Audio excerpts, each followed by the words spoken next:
Subscribe now and press the bell icon. Never miss an update.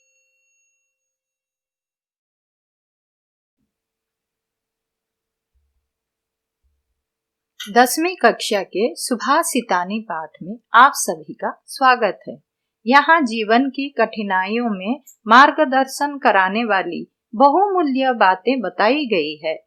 Bhartrihari, Chanakya आदि विद्वानों के कृतियों से संग्रहित ये अमूल्य बातों को आप सब जानेंगे।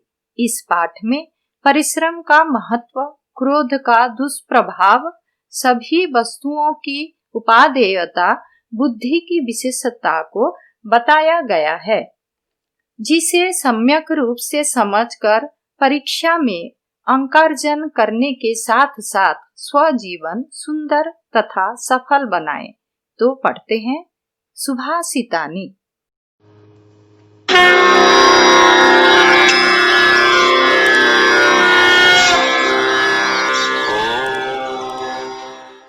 आलस्यं हि मनुष्याणां शरीरस्थमहान् रिपुः नास्ति उद्यमः समो बन्धुः कृत्वायं नावसीदति। अन्वयः आलस्य हि शरीरस्थ मनुष्याणां महान् रिपुः उद्यमः समः बन्धुः नास्ति यं कृत्वा नरः न अवसीदति। आलस्य ही मनुष्य का शरीर में रहने वाला सबसे महान शत्रु है। उद्यम समः बंधु नास्ति। उद्यम अर्थात मेहनत के समान दूसरा मित्र और कोई भी नहीं है। यम कृत्वा नरः, जिसको करके मनुष्य न अवसीदति, कभी दुखी नहीं होता है। इसीलिए हमेशा मेहनत ही करना चाहिए। अर्थ देखते हैं। आलस्य ही शरीर में स्थित मनुष्य का महान शत्रु है। परिश्रम के समान कोई मित्र नहीं, जिसे करके मनुष्य कभी दुखी नहीं होता। गुणी गुणं वेत्ति न वेत्ति निर्गुणो, बली बलं वेत्ति न वेत्ति निर्बलः। अन्वयः गुणी गुणं वेत्ति निर्गुणः गुणं न वेत्ति, बली बलम वेत्ति निर्बलः बलम न वेत्ति। गुणी जो गुणवान होते हैं, गुणम वेत्ति वो गुण को पहचानते हैं। जैसे हीरे को परखने के लिए जौहरी ही समझ पाता है। निर्गुणा गुणम न वेत्ति, परंतु जो निर्गुण होता है वो गुण को कभी समझ नहीं पाता। बली बलम वेत्ति, जो बलवान होता है वो केवल बल को समझ पाता है। निर्बलः बलम न वेत्ति, जो निर्बल होता है वो कभी बल को समझ नहीं पाता है। अर्थ गुणी गुण को जानता है, अवगुणी गुणों को नहीं समझ सकता। बलवान शक्ति को समझता है, कमजोर शक्ति को नहीं जान सकता। पीको वसन्तस्य गुणं न वायसः, करी च सिंहस्य बलं न मूषकः। अन्वयः पीकः वसन्तस्य गुणं वेत्ति, वायसः न वेत्ति, करी च सिंहस्य बलं वेत्ति, मूषकं न वेत्ति। वैसे ही पीकः वसन्तस्य गुणं वेत्ति। कोयल, पीकः बोलने से कोयल वसन्तस्य गुणं वेत्ति, वसंत ऋतु के गुण को समझ पाती है, तभी मीठे मीठे वो गाती है। वायसः न वेत्ति, परंतु वायसः बोलने से कौवा न वेत्ति नहीं समझ पाता है। करी च सिंहस्य बलम वेत्ति, करी बोलने से हाथी, सिंहस्य बलम शेर के बल को वेत्ति समझता है। मूषकम न वेत्ति, मूषक नहीं समझ पाता है। अर्थ वैसे ही जैसे वसंत के गुण को कोयल समझती है, कौवा नहीं। शेर की ताकत को हाथी ही जानता है, मूषक नहीं। निमित्तम् उद्दिश्य हि यः प्रकुप्यति ध्रुवं स तस्यापगमे प्रसीदति। अकारणं द्वेषी मनस्तु यस्य वै कथं जनस्तं परितोषयिष्यति। अन्वयः यः निमित्तम् उद्दिश्य हि प्रकुप्यति ध्रुवं तस्यापगमे स प्रसीदति यस्य मनस्तु अकारणद्वेषी वै सः जनः तं कथं परितोषयिष्यति। यह निमित्तम उद्देश्य, जो व्यक्ति निमित्तम उद्देश्य कुछ निमित्त को कुछ कारण को लेकर ही प्रकुप्यति ही गुस्सा करता है, क्रोधित होता है, ध्रुवम तस्य उपगमे निश्चित रूप से उस कारण के हट जाने पर सह प्रसीदति वो व्यक्ति प्रसन्न हो जाता है। यस्य मनः तु यस्य मनस्तु जिसके मन तो अकारण द्वेषी वै जिसके मन तो बिना कारण के ही क्रोधित होता है, जो बिना कारण के ही द्वेष रखता है, स जनः तम कथम परितोषयिष्यति।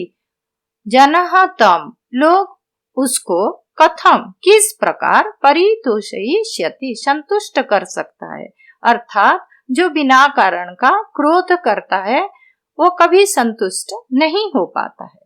अर्थ, जो व्यक्ति किसी कारण से क्रोधित होता है, समय बीतने पर उसका क्रोध शांत हो जाता है।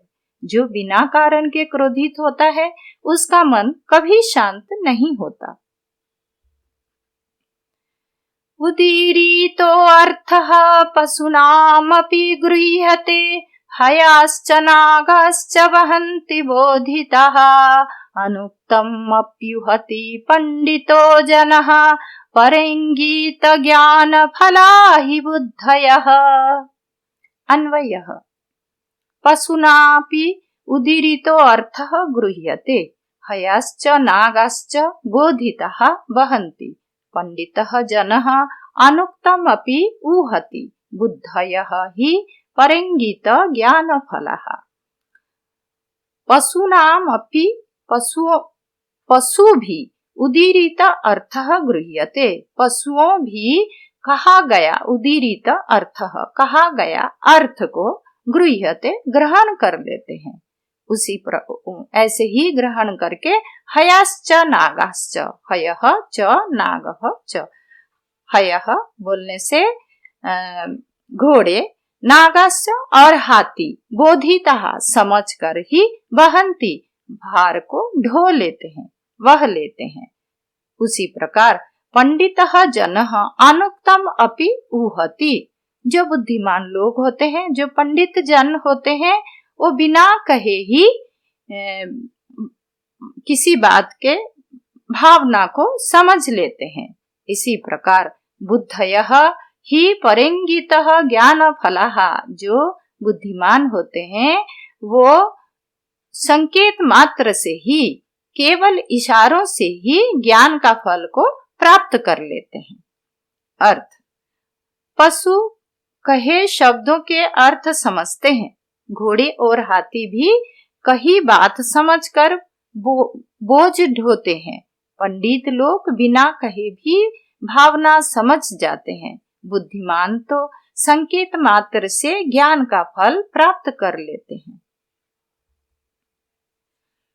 क्रोधो हि शत्रु प्रथमो नराणां देह स्थितो देह विनाशनाय यथा स्थितः काष्ठगतो हि वह्निः स एव वह्निर्दहति शरीरम्।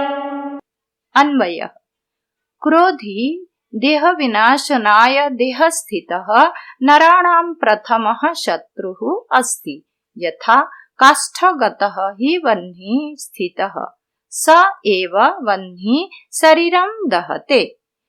क्रोधः ही देह विनाशनाय, क्रोध ही देह विनाशनाय, देह को शरीर को विनाश करने के लिए, देह स्थितः देह के अंदर शरीर के अंदर स्थित नराणाम मनुष्यों का प्रथमः शत्रु अस्ति, सबसे पहला शत्रु है।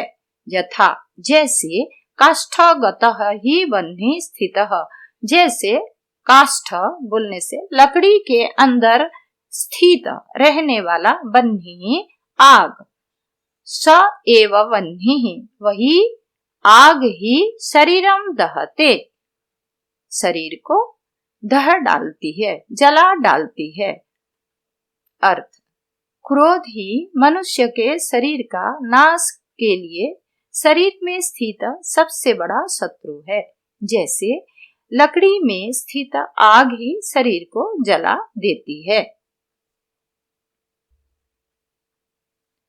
मृगा मृगैः संगमनुव्रजन्ति गावश्च गोभिः तुरगास्तुरगैः मूर्खाश्च मूर्खैः सुधियः सुधीभिः समानशील व्यसनेषु साक्ष्यम्। अन्वयः, मृगः मृगैः संगमनुव्रजन्ति। मृगः बोलने से हिरण, हिरणों के पीछे पीछे चलते जाते हैं। संगम अनुव्रजन्ति, उनके पीछे पीछे फॉलो करते हैं। गावश्च गोभी, गाय गौओं के पीछे पीछे चलते जाते हैं। तुरगास तुरंगे, घोड़े घोड़ों के पीछे पीछे चलते जाते हैं। च अनुव्रजन्ति, पीछे पीछे जाते हैं। मूर्खाश्च मूर्खैः, और मूर्ख व्यक्ति मूर्खों के पीछे पीछे चलते जाते हैं, साथ में चलते जाते हैं। उसी प्रकार सुधीयः सुधीभिः, और सुधीयः बोलने से बुद्धिमान लोग, ज्ञानी लोगों के पीछे पीछे चलते जाते हैं। क्योंकि समानशीलः, समान समान व्यवहार होने के कारण अच्छे लोग अच्छे लोगों के पीछे जाते हैं।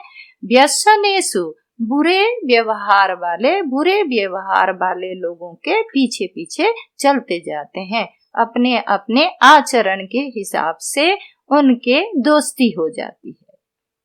अर्थ, मृगों का अनुसरण करते हैं, गाय गायों का और घोड़े घोड़ों का अनुसरण करते हैं। समानशीलता के कारण बुद्धिमानों के मित्र और बुरी आदतों के कारण मूर्खों के मित्र हो जाते हैं। सेवितव्यो महावृक्षः फलछाया समन्वितः यदि दैवात् फलं नास्ति छाया केन निवार्यते। अन्वयः, महावृक्षः फलछाया समन्वितः सेवितव्यः यदि दैवात् फलं नास्ति छाया केन निवार्यते। महावृक्षः फल छाया समन्वितः, महान पेड़ जिसमें फल छाया समन्वितः, फल और छाया से युक्त हो, इस प्रकार महान पेड़ के सेवितव्य रक्षा करनी चाहिए।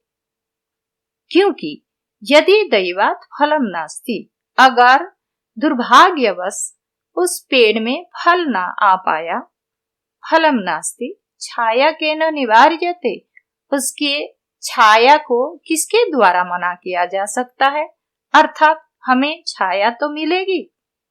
अर्थ, महान वृक्ष फल और छाया से युक्त होने पर तो सभी का आश्रय बनते ही हैं। अगर किस्मत से उन पर फल ना हो तब भी उसकी छाया को कौन छोड़ता है।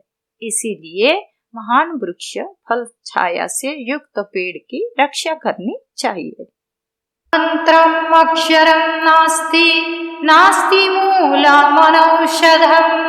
अयोग्य पुरुषः नास्ति छाया योजकस्तत्र दुर्लभः।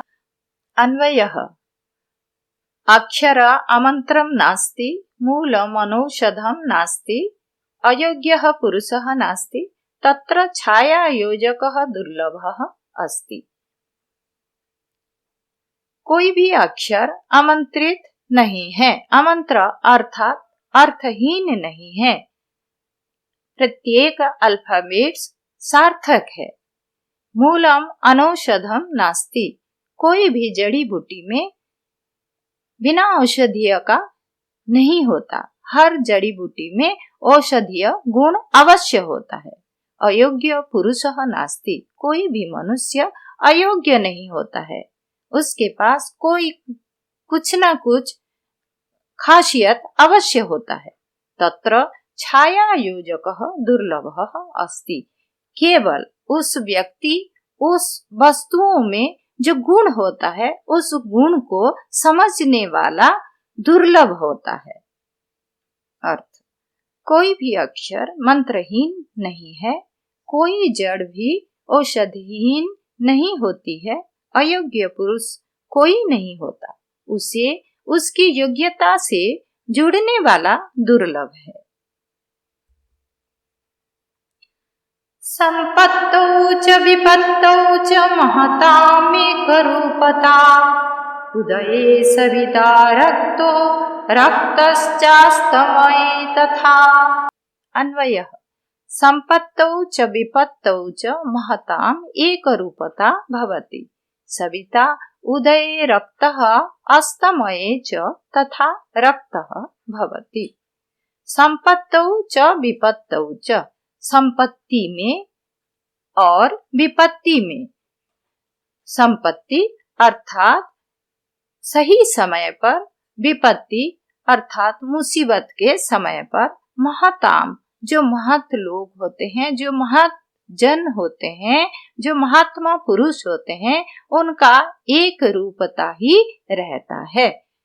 जैसे सविता उदये रक्तः, जैसे सविता अर्थात सूर्य उदय होने पर उनके रंग लाल रहता है, रक्त वर्ण होता है, उसी और अस्त होते समय भी उसी रक्तमय हो करके ही वो अस्तमित होते हैं। अर्थात उदय होने पर समय भी लाल दिखते हैं और अस्त होते समय भी वो लाल ही दिखते हैं। इसी प्रकार जो महात्मा जन होते हैं, उनके सुख में या दुख में, सही वक्त पर या दुरावस्था पर, वो लोग एक रूपता को धारण करते हैं, कभी विचलित नहीं रहते हैं।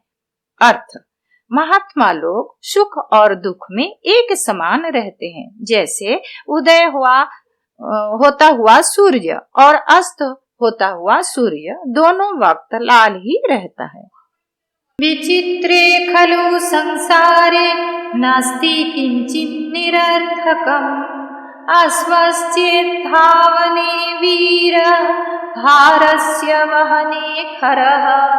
अन्वयः, विचित्रे संसारे खलु किंचित् निरर्थकम् नास्ति, अश्वः च धावने वीरः खरः भारस्य वहने वीरः। विचित्रे संसारे, इस विचित्र संसार में, इस विचित्र दुनिया में, किंचित निरर्थकम नास्ति, निश्चित रूप में, खलु निश्चित रूप में, किंचित कुछ भी, निरर्थकम नास्ति कुछ भी व्यर्थ नहीं है। क्योंकि अश्वः च धावने वीरः, अश्वः घोड़ा दौड़ने में वीर है, दौड़ने में एक्सपर्ट है। खरः अर्थात खरः बोलने से गधा, खरः भारस्य वहने वीरः, भार उठाने में, वजन उठाने में गधा ही वीर है। अर्थ, इस विचित्र संसार में कुछ भी बेकार नहीं है। घोड़ा दौड़ने में वीर और गधा बोझ ढोने में निपुण है।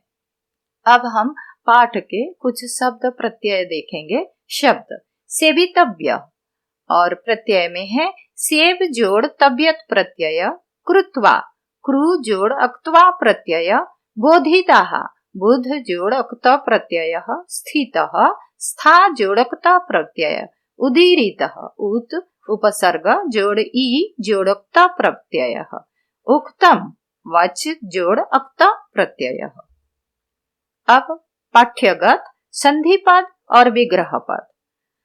नास्ति उद्यम समः, नास्ति जोड़ उद्यम समः, तस्यापगमे तस्य जोड़ उपगमे, जनस्तम जनः जोड़ तम, उदीरितो अर्थः उदीरितः जोड़ अर्थः, हयाश्च हयः जोड़ च, नागाश्च नागः जोड़ च, अनुक्तम अप्युहति अनुक्तम जोड़ अपि जोड़ उहति, बह्निर्दहत बह्निः जोड़ दहत, गावश्च गावः जोड़ च, तुरगास्तुरंगैः तुरगः जोड़ तुरंगैः, मूर्खाश्च मूर्खः जोड़ च, फल छाया फल जोड़ छाया, योजकस्तत्रः योजकः जोड़ तत्र, मनस्तु मनः जोड़ तु।